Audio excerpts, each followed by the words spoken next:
2রা March 2026 আমাদের supreme কোর্টের দুইজন আইনজীবী বন্ধু চৌধুরী মোহাম্মদ রেদওয়ান এবং গাজী এমডি মাহবুব আলম দুটি রিট পিটিশন দাখিল করেন। যে দুটি রিট পিটিশনে চ্যালেঞ্জ করেন ওনারা যে এই যে জুলাই জাতীয় সনদ উইদিন ব্র্যাকেট সংবিধান সংস্কার বাস্তবায়ন আদেশ এবং আরেকটি গণভোট অর্ডিন্যান্স, এই দুইটি কেন অবৈধ হবে না, কারণ সংবিধানের সঙ্গে সাংঘর্ষিক। আপনারাও পরিচিত এই শব্দের সঙ্গে, যেটা আল্ট্রাভাইরাস টু দ্য কনস্টিটিউশন। গতকাল সুপ্রিম কোর্টের একটি সম্মানিত রিট বেঞ্চে, দ্বৈত বেঞ্চে বিচারপতি মোহাম্মদ রাজিকাল জলিল এবং বিচারপতি মোহাম্মদ এমডি আনোয়ার ইসলাম মহোদয়ের কোর্টে আমাদের সুপ্রিম কোর্টের সিনিয়র আইনজীবী এহসানুল করিম এবং আমরা হিয়ারিং করি ও ব্যারিস্টার জ্যোতির্ময় বড়ুয়া সহ অনেক আইনজীবীগণ হিয়ারিং করে।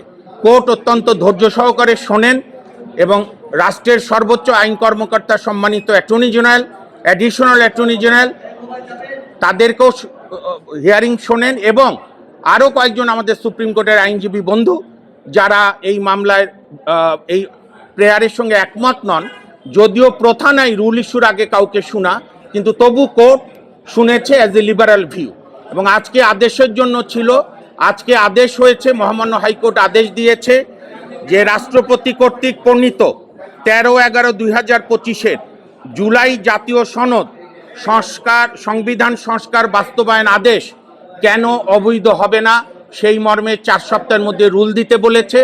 এবং আরও একটি গণভোট আদেশ, সেই গণভোট অর্ডিন্যান্স যেটা, সেটাও কেন অবৈধ হবে না, সেই মর্মে রুল জারি করতে বলেছে। অর্থাৎ এর মধ্য দিয়ে জুলাই বাস্তবায়ন সংস্কার আদেশ এবং গণভোট সুপ্রিম কোর্টের বিচারাধীন বিষয় হয়ে গেল।